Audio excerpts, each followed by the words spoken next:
আসসালামু আলাইকুম। আমার আজকের রেসিপি মিল্ক পরোটা। সকালের নাস্তায় অথবা বাচ্চাদের টিফিনের জন্য ঝটপট বানিয়ে ফেলতে পারবেন এই পরোটা। এই মিল্ক পরোটা যেমন ফুলকো আর সফট হয়, তেমনই খেতেও অনেক মজার। রেসিপিটি শুরু করার আগে একটা রিকোয়েস্ট থাকবে, রেসিপিটি ভালো লাগলে কমেন্ট করে জানাবেন এবং চ্যানেলটি সাবস্ক্রাইব করে রাখবেন। মিল্ক পরোটা বানানোর জন্য আমি একটি বোলের ভিতরে 1 কাপ পরিমাণ আটা নিয়ে নিলাম। আপনারা চাইলে ময়দাও নিয়ে নিতে পারেন। আর এখানে দিয়ে দিচ্ছি স্বাদ মতো লবণ। আর আমি এখন দিয়ে দিচ্ছি তেল 1/2 টেবিল চামচ পরিমাণ।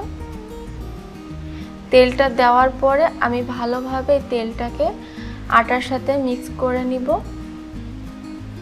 যেন তেলের কারণে দলা পাকিয়ে না থাকে। ভালোভাবে মিশিয়ে নিতে হবে। মেশানোর পর আমি এখন এখানে পানি দিয়ে দিব। পানিটা একটু একটু করে অ্যাড করবেন, একবারে অ্যাড করতে যাবেন না, কারণ তাহলে ডোটা ভালো হবে না। আমি একটু একটু করে পানি নিয়ে আমি এই ডোটা করে নিব। একটা সফট ডো তৈরি করে নিতে হবে আমাদেরকে। আমি ডোটা করার জন্য আমি এখানে 1/2 কাপ পরিমাণ পানি নিয়েছিলাম, সেখান থেকে আমার 1 টেবিল চামচ পরিমাণ পানি বেঁচে গিয়েছে। আপনাদের কম বা বেশিও লাগতে পারে। একটু সময় নিয়ে আমি ডোটাকে এমন সফট করে তৈরি করে নিয়েছি। এখন আমি হাতে সামান্য পরিমাণ তেল নিয়ে এই ডোয়ের গায়ে মাখিয়ে নিচ্ছি, এতে করে ডোটা ড্রাই হয়ে যাবে না। মাখিয়ে নেওয়ার পর আমি একটা প্লেট দিয়ে ঢেকে আমি এই ডোটাকে 10 মিনিটের জন্য রেস্টে রাখবো। আমি 10 মিনিট পর আবারও ফিরে আসলাম। এখন আমি পরোটাগুলো তৈরি করে নিব। আমি এই ডোটাকে এখন 2 ভাগে ভাগ করে নিচ্ছি।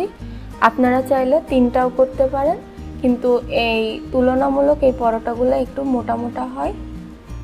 এখন আমি একটু ডো তুলে নিয়ে এভাবে আমি একটু গোল করে নিব, তাহলে আমার রুটিটা বেলতে সুবিধা হবে। এখন আমি একটু আটা নিয়ে এবার আমি রুটি করে নিব। খুব বেশি পাতলা করতে হবে না, আমরা যেমন রুটি তৈরি করি এরকম করলেই হবে।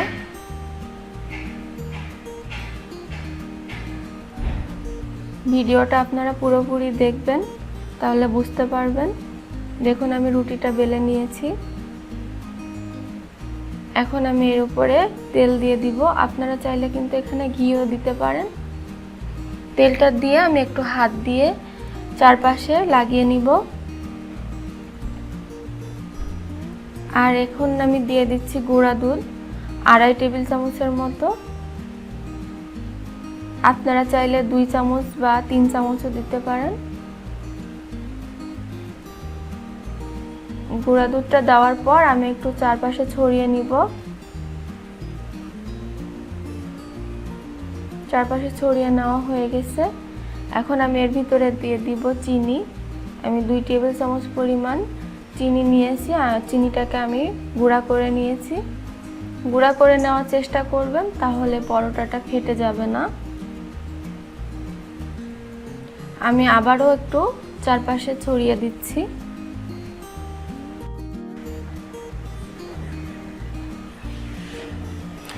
এখন আমি পরোটাটাকে ভাঁজ করে নিব।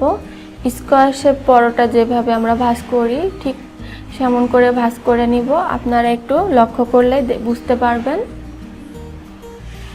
এটা আসলে বলার কিছু নয়, এটা আপনাদেরকে দেখে বুঝে নিতে হবে। আর আমি একটু হাত দিয়ে এমন চেপে চেপে দিচ্ছি।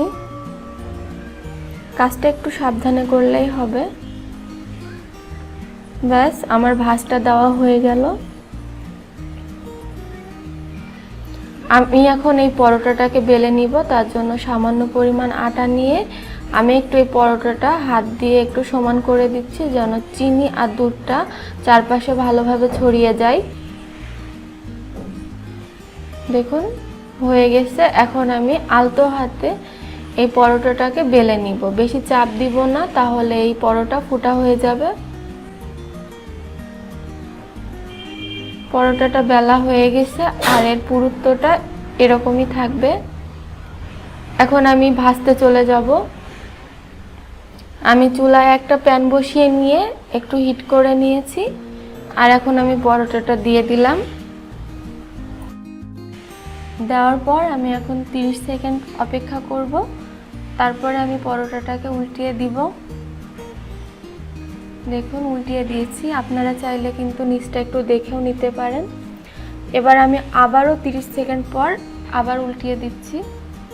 দেখুন এই পর্যায়ে পরোটাটা ফুলতে শুরু করছে। এখন আমি তেল দিয়ে দিলাম, সয়াবিন তেল। তেলটা আপনাদের ইচ্ছা মতন দিবেন, আমি 1.5 টেবিল চামচ দিয়েছি।